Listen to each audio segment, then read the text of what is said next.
They saying I'm back. I'm back. They saying I'm back. I'm back. I'm back. I'm back. What's the deal? People of the web. What's poppin'? What's up with y'all boys and girls? You know, I ain't gonna forget about the Betties. We love the Betties. Love the Betties, nigga. Fuck. I'm sorry, man. I don't know if it's me. Maybe it's y'all too. But like, I hate all humans damn near. Shout out trying. I was hating humans before trying though. Hey, but look. Niggas, fuck with y'all 50%. Really not even 0.5. My nigga Betty's, I fuck with them 1.5. Yeah. That's the ratio for them motherfuckers. We talk about dogs, nigga, 5.0. Nigga, we talk about cats, 5.0. We talking about fish, 2.0. What do you think? I like goldfish, bro. Fucks with the goldfish. Like, I want these one type of fish called flashlight fish. They luminescent in the eye socket. So at night, when it gets dark, their eyes start to light up. Like the eye sockets start to light up like a flashlight. So when they blink, it go like and it's flickering all night. Like, I want to get an exotic aquarium in my crib so they can be like my lighthouse when I'm going to go get some snacks from the bedroom to the kitchen. When I'm on my way, them lighthouse fish gonna be anyway. Feel me? You see the hat? You know what time it is? It's August, finna be the 30th. I don't know the day. Don't ask me. But it'll be the 30th. But you know what time? It says right here. August 29th. Nigga, football. Right around the corner. I might have to leave y'all niggas for a second. Nigga, shit fucking up. Before I even start this bitch. You alright?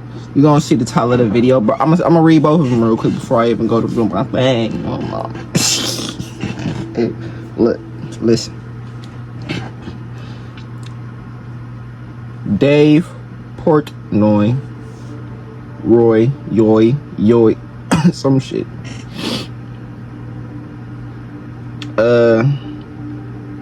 Yeah, bro, that's the nigga from Barstool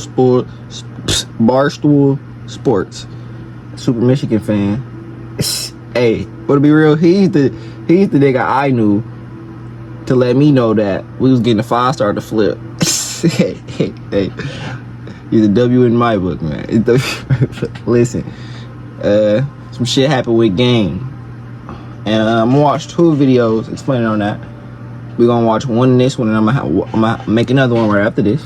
We're gonna watch the other one. You know, multiple opinions. That's what we do over here. I'm not sit there and lie to you. I don't know if they both negative or positive. Cause I'm not about to sit there and find that many opinions on the shit. Sorry.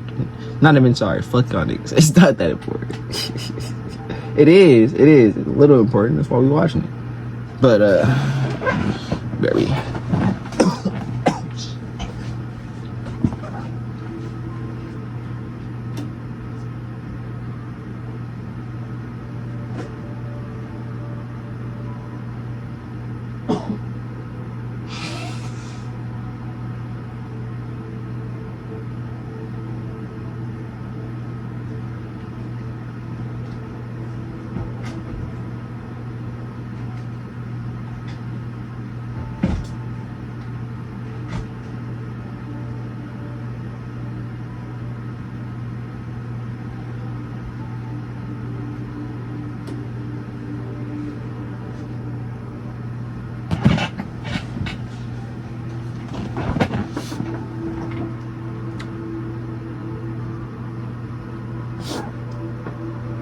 These videos about all 3 hard count by JDBK, by the way.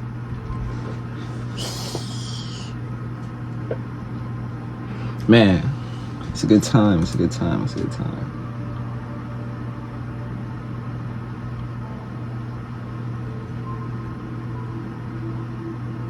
Whole big new drama though. broke the other night.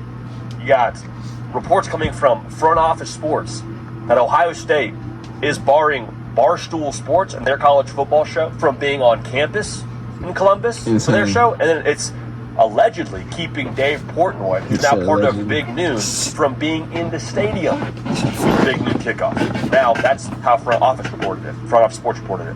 Ross Dellinger of Yahoo comes out and says, hey, talk to the folks, actually. It's a little petty in my opinion. I don't know. Hey, all I give a fuck about is the bands, the Betties, and family. Of course, you got to put God first, but maybe it's different a little. It's different, in up north. You know what I mean? Person who is in charge of Ohio State athletics, athletic director for Ohio State, Ross Bjork, he says, hey, it's a Fox thing. Dave Portnoy not on the main desk for Big Noon kickoff. The way the show works, if you're not on the main desk, you don't go to the main desk inside of the stadium. So it's a Fox decision. It's not our call. We're not banning him. And there's been a lot of he said, she said on social media. Dave Portnoy came out and pretty much said, no, you know what? He doubled down and said, you did ban me from being in the stadium. You did tell us here at the Barstool College Football Show we can't be on campus. And here's what my gut says. Because whenever we have your word against theirs, you kind of just go to reading the context clues, trying to get just the pulse of it. How does it feel? Here's how it feels to me. If I'm Ohio State... Hey, bro. Niggas out here saying this how college football is. I guess I wasn't all the way tapped in like I am now, but I don't remember no bullshit like this ever. No, it's not super wild.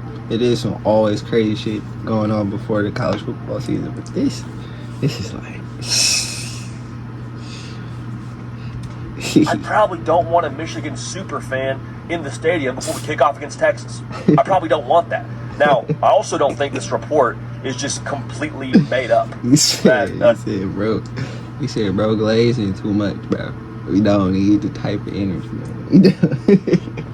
Ohio State did not want Dave Portnoy in the stadium. I also don't think it's completely made up that Big Noon kickoff and the way that the desk works, I don't think you take people not on the desk inside the stadium.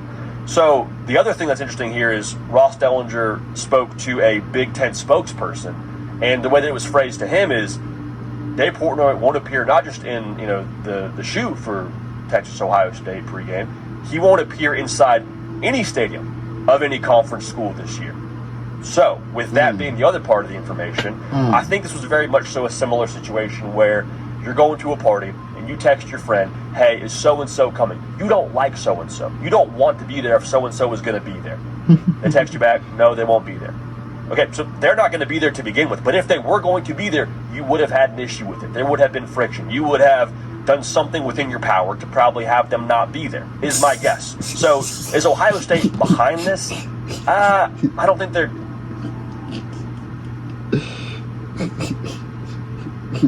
Personally, I wouldn't let that shit happen to me, though.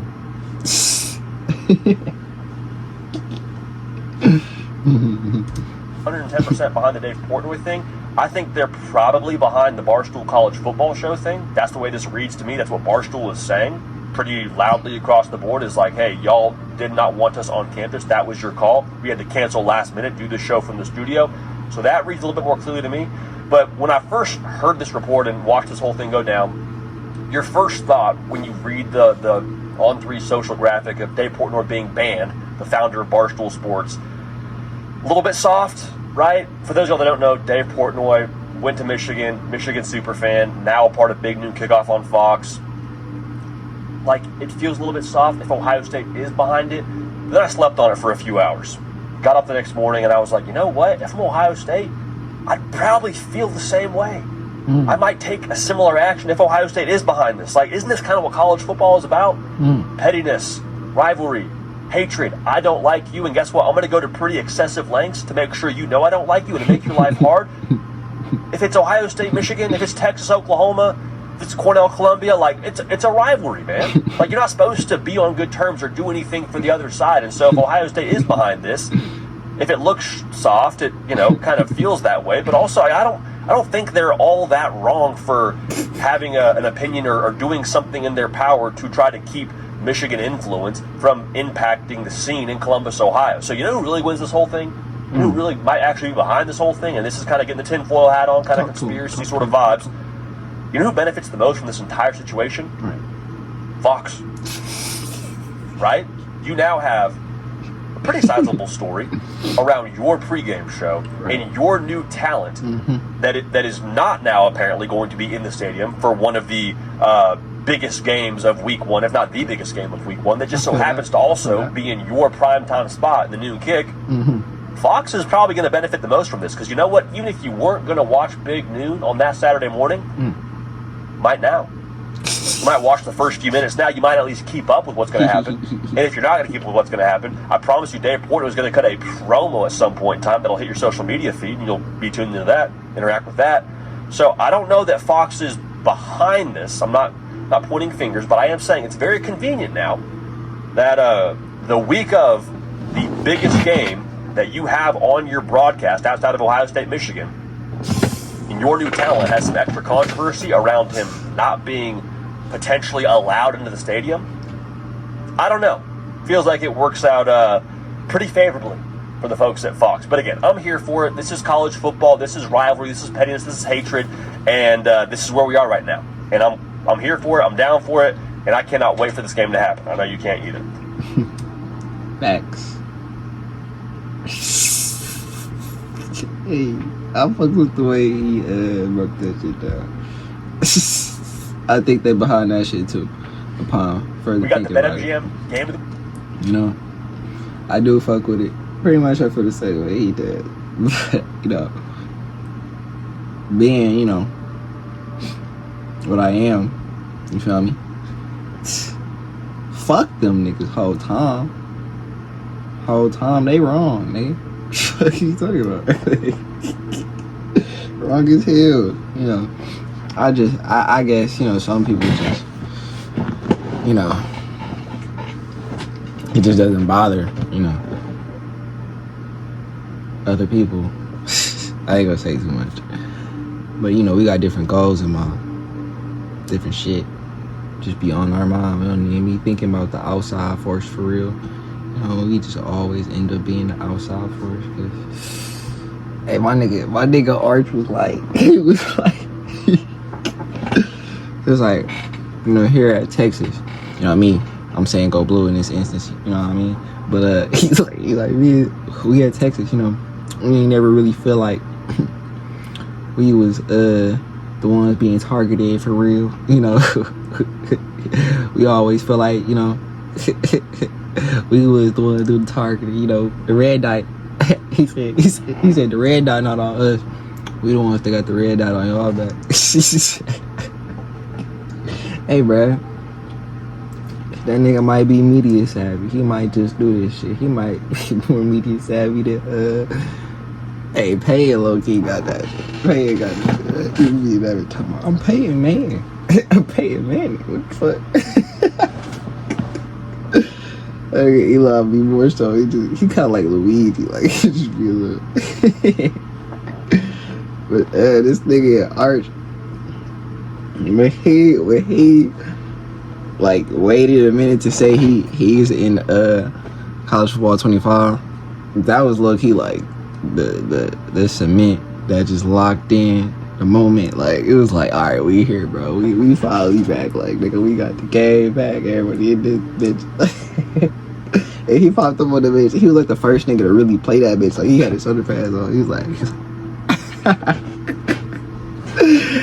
I'll talk to you. But look, listen, bro. I'm geek for this bitch right here. Got them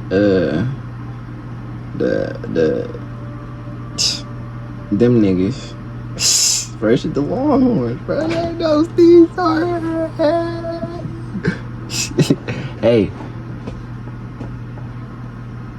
got Arch, got Colin Simmons. We already in this bitch 14. We got to get through this house, so I'm about to start it. We got the BetMGM game of the week. All right, it's Texas going to Ohio State. Ohio State, a 1.5 favorite at the crib. This is Fox Big Noon. This is Gus Johnson and Joel Klatt. This is at the shoe. Like, I am so fired up. Fuck it, I'm gonna say that name. Lil Bro State. Lil Bro State, bro. game. Fox was promoting this game as the biggest regular season game of all time. They just blew, bro. I would have to go back through the Rolodex to see if that's 110% accurate.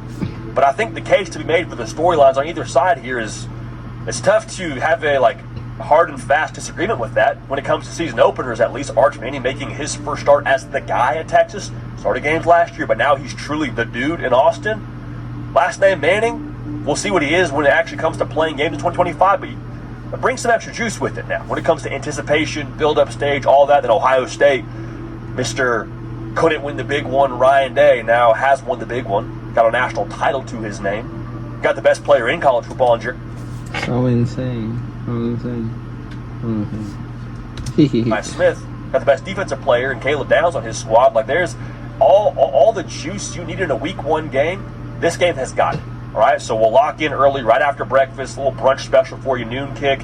The temperature for both sides of this thing is super interesting. If I'm Ohio State, all I hear about all offseason, won the Natty last year, lost a bunch of pieces. Are they going to be complacent? I'm confused by the complacent talk if I'm in that locker room in Columbus, Ohio. Because you tell me we're losing all these pieces, but you also say we're complacent. They can't both exist. I happen to believe that everyone in that building in Ohio is looking to leave their own legacy. We've said this all offseason, but if you're just now tuning in, Brian Hartline getting past the keys to be a play caller.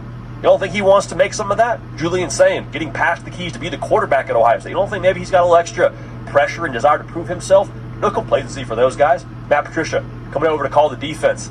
Bunch of new starters on Ohio State. Fuck that nigga, bruh. I fuck with Julius and I seen when he went to go to Alabama first. Thought he was gonna be the guy there. Switched it up. Snide with a little brown now. You know? You think you know a person.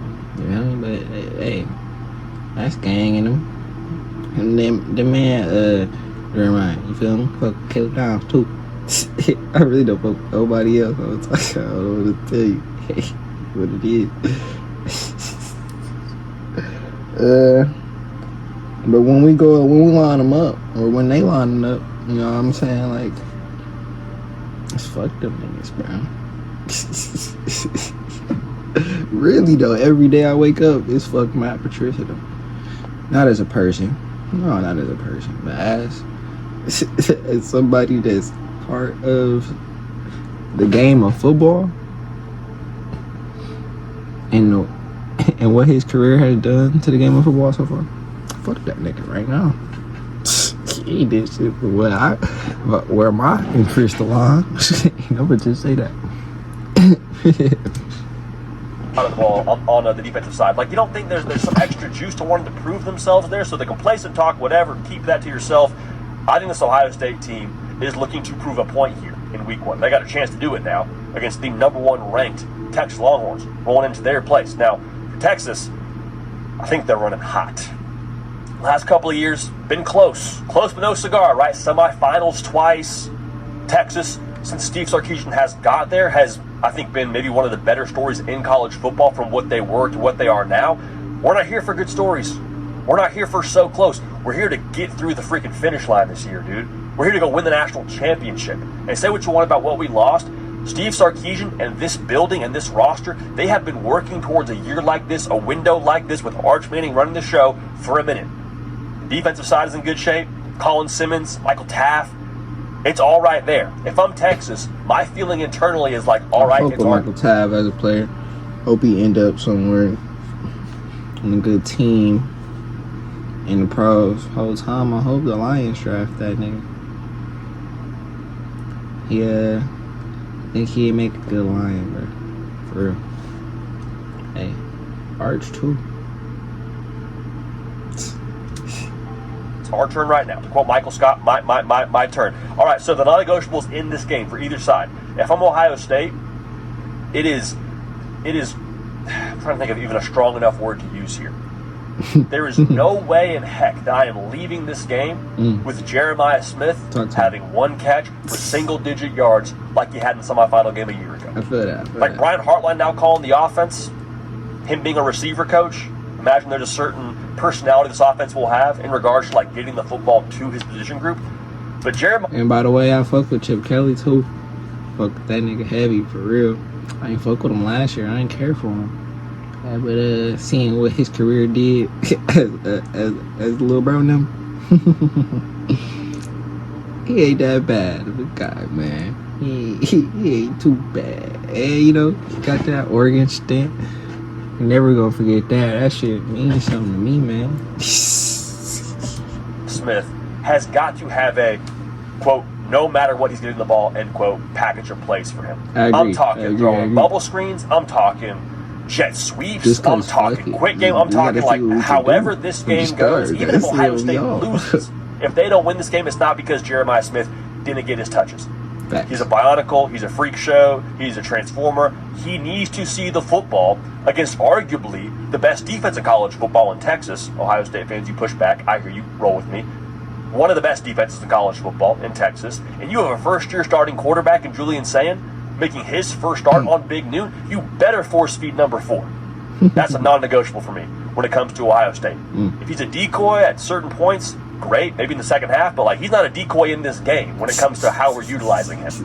Non-negotiable for the Buckeyes. Non-negotiable for Texas. I need nasty Texas on the offensive side. It has to exist here because you're going on the road, and everyone's gunning for you now if you're Texas. You got a spot that's the number one team in America that I think Ohio State probably internally feels like maybe they deserve based on winning the national championship a year ago, based on beating y'all a year ago in the semifinals. I need that nasty, physical, line of scrimmage run game to still exist for the Longhorns. Because they're breaking a new quarterback in Arch Manning, as we've talked about now multiple times throughout this segment. And you're starting 4 new cats on the offensive line. I think that Texas still feels pretty good about that unit. If they didn't, Steve Sarkisian would have gone to the portal and gotten some new pieces to make sure they had what they needed. But C.J. Baxter coming off injury, need him downhill with bad intentions. Trey Wisner, need him downhill running behind his pads. If Texas shows up and they are not able to establish a tone offensively, that's going to make it really tricky for Arch Manning the rest of the day. Because Matt Patricia, we'll see what the flavor of his defense is. He's got 2 edge defenders in Bo Atkinson. They got the cleanest white helmet in college football. Might be football, period. It could be the Miami Hurricanes, but they be switching it up a lot, And if I had to really be real with myself, I would say the Texas shit is just a little bit more better than Miami shit. Maybe it's because they shit was always white on white, and I really appreciate a good white on white face mask. UNC, helmet combo. CJ Hicks, so clean. who was previously at linebacker, now moved down to fully play edge full time. They are going to, I believe, force the issue if Texas isn't able to command respect with running the football. Make that very, very clear. So non-negotiable for Texas. I need that nasty Texas run game we've seen since Steve Sarkisian has gotten there. Have got to have it. Have got to have it in this game against one of, if not, or also you can make a case for Ohio State having one of the best defenses in college football. Some more new pieces, but neither here nor there. The key matchups I'm watching this one. If I'm Texas, how much of this game can I put on Julian Sayin? Because a year ago when y'all played, took the L, but every single offensive touchdown from Ohio State last season came from a running back that's no longer there. So, Ohio State, now, you like James Peoples, you feel good.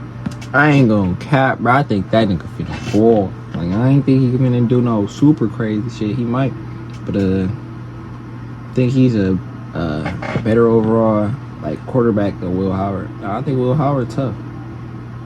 I think bro them got it. C.J. Donaldson. That's just me. I don't think you're getting the same output. I ain't seen none of the footage yet. I ain't seen none of that shit. I'm just saying, just off my gut feeling. If I'm Texas, I want to make sure I effectively, early on, make it a clear message sent across the other sideline and say, hey, listen, if you beat us, it's not going to be running the football. If you beat us, it's because your first-year starting quarterback was able to diagnose the looks we're giving him, and he did it at a consistent enough level to where, you got us. Like Walter Whitehands, you got us. If that's the way you get down, great, but I don't think Texas is going to stand for that, especially early on in this game. So, how much of this game are you able to force onto Julian Sayin? Back to my point. If Ohio State is able to establish some run game, well, then Texas has to trigger a little bit more quickly, probably have to give some more attention to the box. And at that point in time, that's less resources on the back end, which makes Julian Sayin's job a lot easier. But again, if you're going to stop the run, it goes back on Julian saying to not just be able to read the defense properly, but I think to take it a step further, he's got to be able to, we said this all offseason, we'll say it again, be fluent in the system for Ohio State, which means, like, if Jeremiah Smith isn't open as my number one read, I'm getting a Max Clare. I'm getting a Brandon Ennis. I'm getting a Carnell Tate. Somebody will have the opportunity to eat in this football game, not named Jeremiah Smith. It's Julian Sain's job to find it. It's also Brian Hartline's job to elevate him. So how much of this game, if you're Texas, do you force onto Julian Sain? I think the more the better for Texas. Second matchup I'm watching. Caleb Downs, all everything safety for Ohio State versus the mind game with Arch Manning. I think there's two ways that Caleb Downs can get you in this game, and they're both different. The first is you don't account for where number 2 is on the field. And like if you don't know where number 2 is on the field, bad things happen. It's the most straightforward way I can say it. You move him around, he plays rover, you roll him down in the box, you put him up top. Like if you don't keep track of number 2, his instincts are too good, his football IQ is too high, he will find the football, and there's a good chance he's playing a step ahead of you if you don't track where he is. That could be a turnover real quick. Turnovers in the game of football, they'll kill you. That's not breaking news. That's the first spot, or the first way that Caleb Downs could get you. The second way Caleb Downs could get you.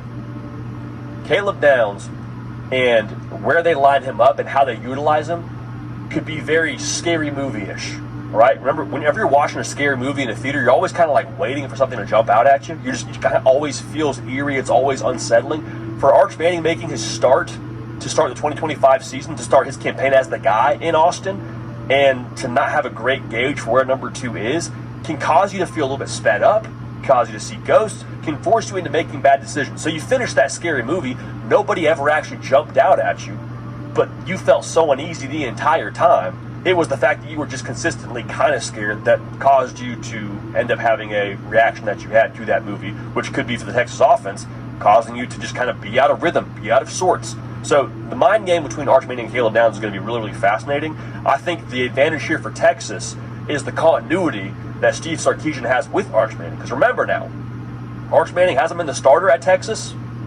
Started some games last year, but it's still a situation where he's been in that system, has a good rapport with Steve Sarkisian. Steve Sarkisian knows what he likes, and so I say all that to get to this point.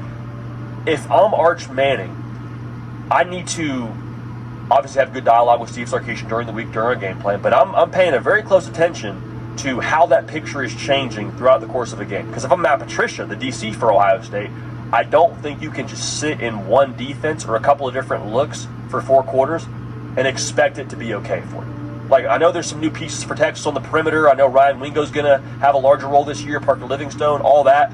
But if you just give Steve Sarkisian one problem to solve or a couple problems to solve, he's eventually going to get you. Like, he's eventually going to find you, like the boogeyman, okay? So the spot here for both quarterbacks is super, super interesting. Everyone's talking about the pressure for Arch. I mean, I think there is pressure on Arch. I've said that many times. I've told you about the game on the road and all the pressure that comes with that. But think about the spot here for Julian Sain. I mean, in front of your home crowd, that, for better or for worse, extremely intense and emotional. I mean, being the quarterback at Ohio State might be the most important job in the state of Ohio, to be honest with you. This is also, I mean, like his first start to be against that defense. I don't love the way that shapes up for Ohio State relative to what I think they're going to be asked to do by this Texas defense. Okay, so prediction in this game. It's not hard for me to squint and see Julian Sain and this wide receiving core just be the difference. Like, I picked Oregon to beat Ohio State. Had egg on my face and crow in my mouth the following Sunday. Why? Jeremiah Smith went Avenger mode, and like that was the way that game went. And as long as he's on your roster for Ohio State, that is always going to be a possibility. You always have the potential of Jeremiah Smith's on our team, not on your team, therefore we win the football game. And if Julian Sain is able to play a comfortable brand of football and be able to diagnose the defense. Not going to lie, I've been playing college football at 26 lately. I'm feeling better about the sentiment of that game, by the way. They need to keep doing anything on the equipment side of things, you know. But really, though, nigga, I'm playing with, you know what I'm saying, bro? Not gonna lie, bro. They doing the receivers dirty on the overall side of things. But as it stands right now, bro, I am getting cooked by every other Steve's wide receiver room. Like, them niggas doing me. Like, Ohio State was one of them, bro. Other niggas was Texas. So, I don't know what to tell niggas, bro. Clemson do it to you too, bro. Clemson will do it to you on any given Saturday, bro. Them niggas do not be playing in college football. I don't know what they put in their team's genetics, bro. That nigga, they said, hey, bro, these niggas gonna do one thing is get to the dub. Well, nigga, I play Oklahoma with John Mateer, bro. Oh my gosh, bro. Them niggas tough. Them the nicest Oklahoma squad I seen in my years of college football. Like playing a game though. Not just watch it. Play the game. But yeah, I've been having a good time. Good time. Battlefield 6 drops soon, fellas and ladies. Hit the bitty. Let the bad bitch. Something that we've talked about multiple times. I'm thinking Ohio State could very easily. Thinking of some biddies type of videos in my head. I'm gonna find them eventually. It's just name popping up yet. Like I make sure I get a good one. I don't think that's super groundbreaking information for anyone watching this show.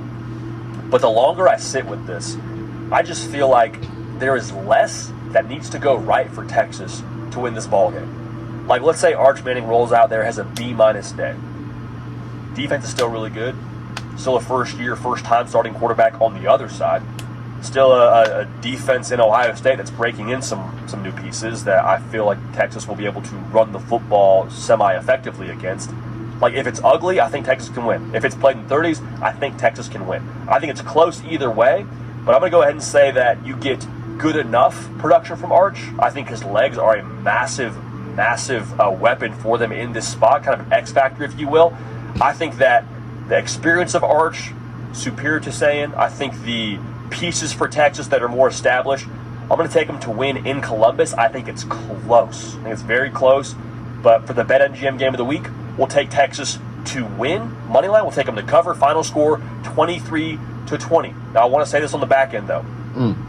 Whatever happens with this game, I promise you the overreaction is going to be just so irresponsible. I mean, it's going to be awful. Facts. Let's say we're wrong. Let's just say for whatever reason, somehow, some way, we're wrong and Arch Manning doesn't play well. They lose this game. Is Arch a bust? Hey, is Texas cooked? Is Texas overrated? Just like, don't believe that. Same thing. If we're right and Ohio State loses, does Ohio State have the right guy at quarterback? Should Lincoln Keenholz be playing? Is Ryan Day the right? Like, there's going to be so much irresponsible conversation right after the game. Take your overreaction meds before this game. Let them set in. Clock hits triple zeros. You'll be cool, calm, collected, gauging this all properly. But I'm telling you, it's going to be a bunch of madness post the BetMGM game of the week for Texas at Ohio State. We'll take Texas to win, to cover. Cannot wait for this game. College football is back. Gus Johnson in my eardrums. A wonderful thing. Gus the buzz with the buffs. You already know what time it is. Go blue, go BU. Yeah, yes, sir. Well, big new drama, though. Broke. Yup. Hope them boys over there with the Sharknado. Hope Arch and them do it to them goofy ass niggas, dog. Got somewhere. Click.